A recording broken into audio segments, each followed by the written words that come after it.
At nurturing a global community of knowledge and practice and keeping with others, those people who are in our team, our working group 4, Jerry had to leave, but Brian and Chris and Emily, and there were a number of other people. Thank you all very much. And Nadella, feel free to chime in anytime. Okay.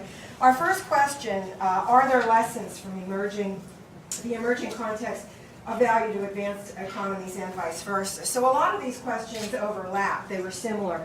So we had emerging versus advanced, and we really, thought that it was a very circular process.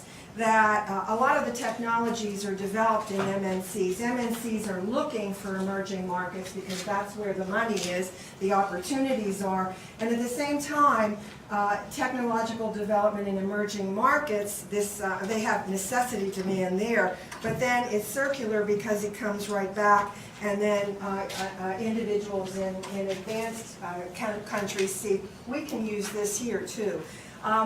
Some of the things that have been said before, emerging markets have necessity demand. There would be a difference, and this came up this morning, about greenfield versus brownfield. Are you starting from scratch, or are you going into buildings that have already existed for 25 years?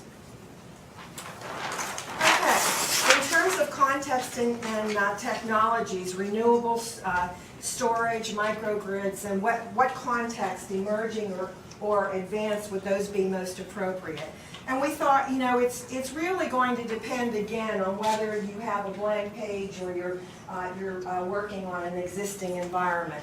And it's important to have resources. You need to think about cost convenience. So that, with many of these questions, there is no one answer. It really depends on the situation, or contingency theory. It depends on the cost convenience. It depends on how much buy-in you get for DC and renewables and so forth. Then we looked at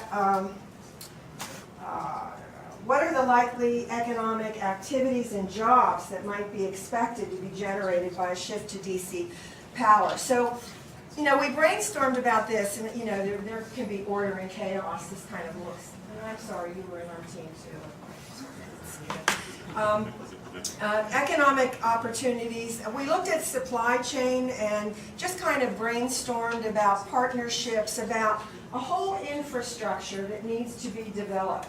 And that infrastructure, every stage of that supply chain creates activities and jobs, opportunities, and also risks. So in terms of the economic activities, and Nadella very correctly pointed out from the Prague meeting, it begins with R&D, the sourcing of raw materials, the production of the equipment, the distribution, the job training for skills, and eventually educating the consumer for adoption of this new kind of technology.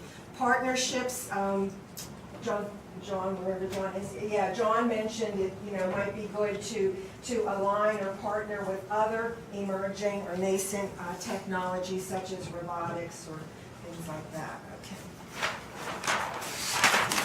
Our next question, the economic development benefits for taking the lead, and I think one of the other teams had this too. One, the eventual stabilization of energy prices. Okay, so you have more affordable power.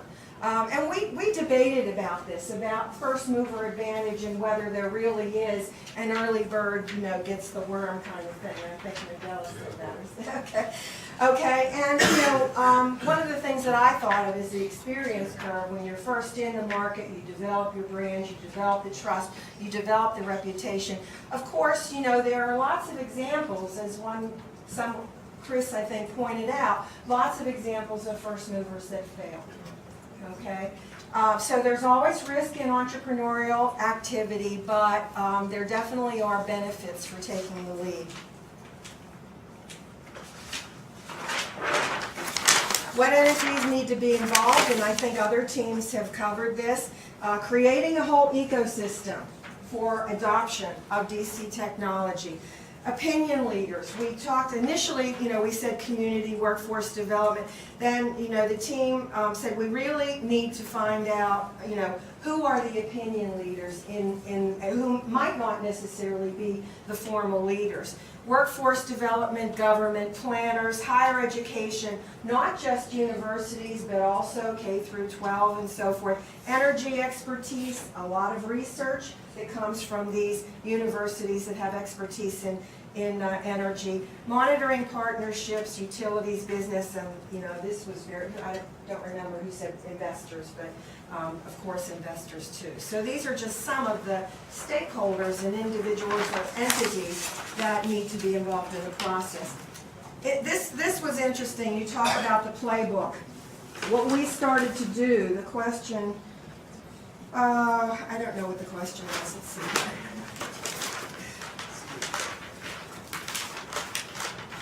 It was the process of how to get community involvement, which is what we've been talking about all along. So with my linear mind, of course, we said, well, we've got to convene leaders and do this and do that. And then we realized, well, wait a minute, before we do this, we probably ought to do something else. So it was really very difficult to create a sequential process. And because when you get to step 2, you realize you have to get back to step 1.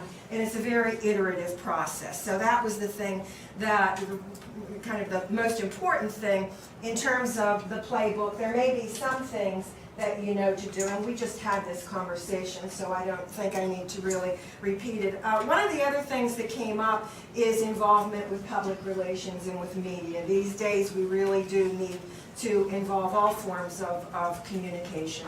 Be prepared. This was something we said, oh, well, we're going to meet with the leaders. Well, we've got to meet with the informal leaders. Who are the informal leaders? Well, what are we going to say to them?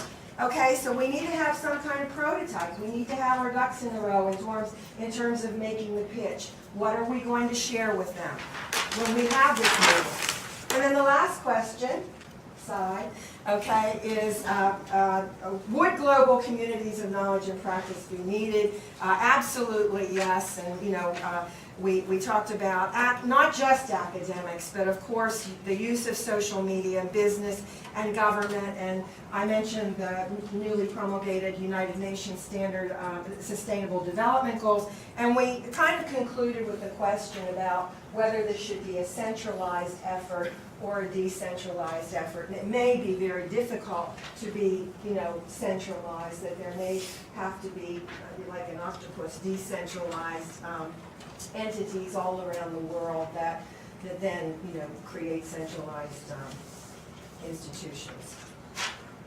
And that's it.